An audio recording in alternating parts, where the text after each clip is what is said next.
छोडिएको छ बल छोडिएपछि आउट भइन्छ। एक अङ्क प्राप्त गरेको छ टिम बीले।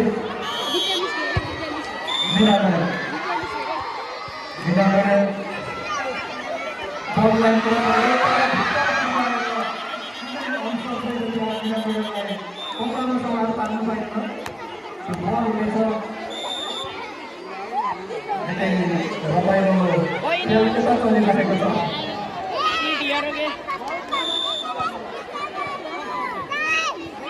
प्रतिस्पर्धापूर्ण खेलमा ग्रुप ए र ग्रुप बी गरेर छुट्याइएको छ।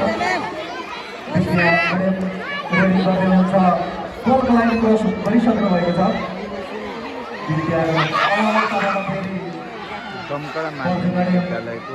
आउँदै हुनुहुन्छ। गोलको लाइन क्रस भइसकेको छ।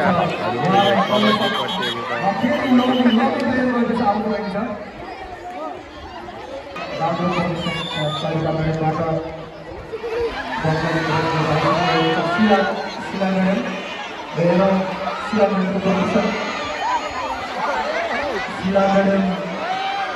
यो खेल वास्तवमा ऐतिहासिक बनेको छ। तङ्ग्रा माध्यमिक विद्यालयको इतिहासमै यस्तो रमाइलो खेल भइरहेको छ। म्याडमहरू बिच तीव्र प्रतिस्पर्धा।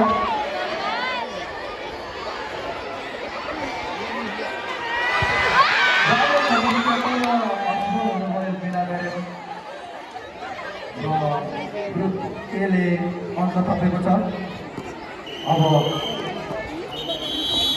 हाफ टाइम सकिएको छ। कति चाहिँ हो 6-3 र 13 बीले प्राप्त गरेको दृश्य हामी देख्यौँ। अब अर्कोतर्फ यहाँ फेरि भलिबल चलिरहेको छ। सर्भिसमा राम्रो सर्भिस खेलाडीहरू बिच एक आपसमा छलफल गर्दै खेल्न गइरहेछ। अहिलेसम्म 8-21को खेल चलिरहेको छ। उत्कृष्ट 8 खेलाडीहरूलाई हामीले छनौट गर्नेछौँ। कम्तीमा पनि प्रत्येक खेलाडीले सर्भिस कटाउनुपर्छ। सर्भिस लगाउने खेलाडी टिममा पर्ने छैन। यो भने सर्भिस लाइन पनि हेर्नुपर्छ। लाइनभित्रबाट सर्भिस गर्न पाइँदैन। सर्भिस गरेर सकेपछि मात्रै लाइनमा आउनुपर्छ। अब भने टिम ए 22-8 भएको छ। राम्रो सर्भिस तर कसैले पनि रेटिङ गरेको छैन।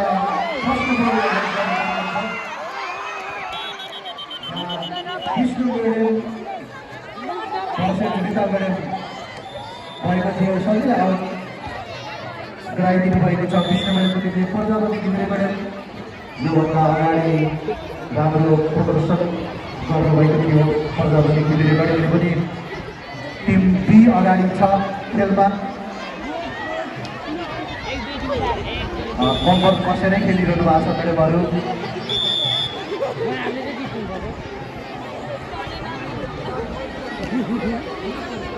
अन्तिम चरणमा पुगेको दृश्य हामी यहाँ देख्न सक्छौँ।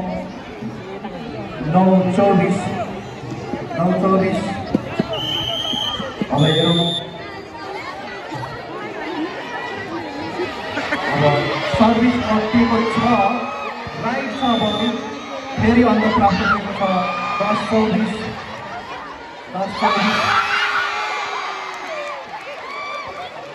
अब यतातर्फ अन्तिम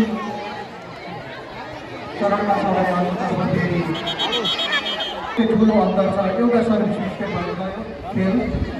यो सर्भिस आउट थियो तर राइट समाएका छन्। राम्रो प्रयास त्यहाँ। राम्रो प्रयास कल्पनाबाट तर फल भएको विजय भएको छ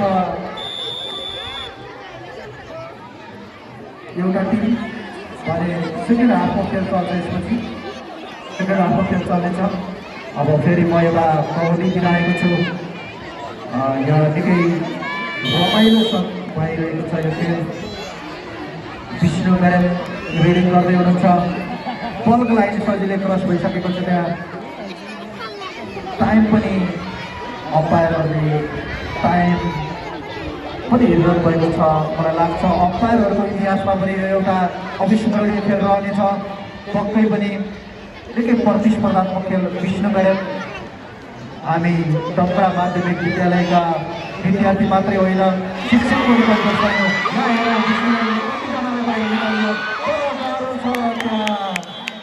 लक्ष्मी म्याडमसँग पक्कै गाह्रो रहेछ, बोल्दै रहेछ। हामी यहाँबाट हेरिरह्यौँ निकै राम्रो प्रदर्शन लक्ष्मी बस्याल म्याडमबाट। अब यहाँ 2 अङ्क प्राप्त भएको जानकारी प्राप्त भएको छ रुपियाँलाई। अब रेडिङ गर्ने पालो लक्ष्मी बस्याल म्याडमको। लक्ष्मी म्याडम बललाई सेफ हुनुहुन्छ। यदि प्रजापति घिमिरे म्याडम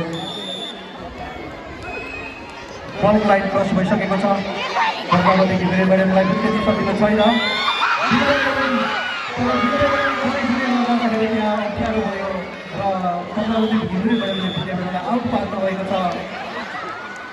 सबैजनाले मिलेर खेल्नुपर्ने हुन्छ, एक्लै सकिँदैन, एक्लै गाह्रो हुन्छ।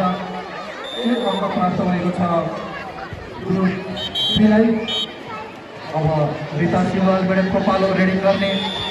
Rita Siwal madam first line cross गर्नुभएको छ।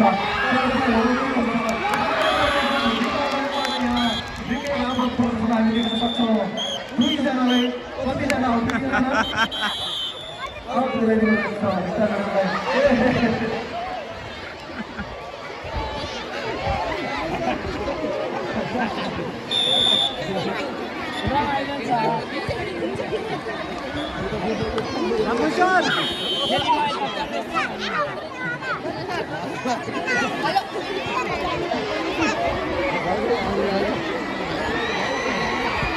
सविता कुमार म्याडम, सविता म्याडम यसको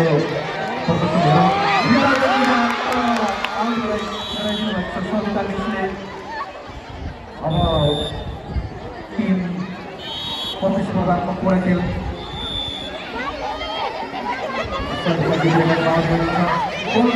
भइसकेको छ। सविता घिमिरे म्याडमको प्रदर्शन हामी जाने पक्ष हुनुहुन्छ। उहाँ पनि धेरै आइपुग्नु भएको छ प्रजापति घिमिरे म्याडम। अब प्रजापति घिमिरे म्याडमलाई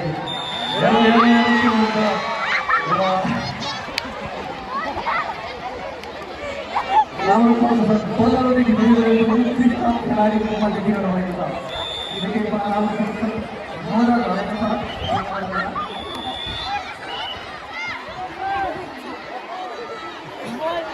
अब रेडिङ गर्न आउँदैछ सविता घिमिरे म्याडम। बल लाइन क्रस भइसकेको छ। हेरौँ अब आफ्नो खेलाडीहरू थोरै मात्रै मैदानमा देखिन्छ आफ्नो टिममा। म्याडमहरू पहिला पहिला सविता घिमिरे म्याडमबाट मिना म्याडमलाई आउट गराउनु भएको छ र 1 जना खेलाडीलाई भित्र छिराउन सफल हुनुभएको छ।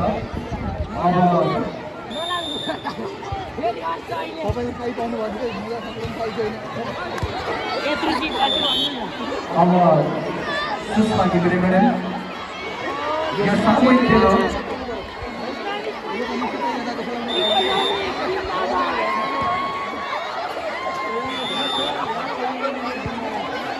सुषमा घिमिरे म्याडम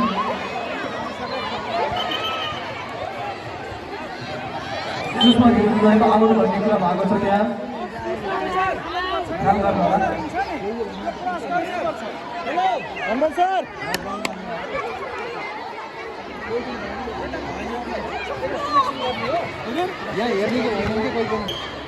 समय सकिएको जानकारी प्राप्त भएको छ। अब हामी गर्ल्सको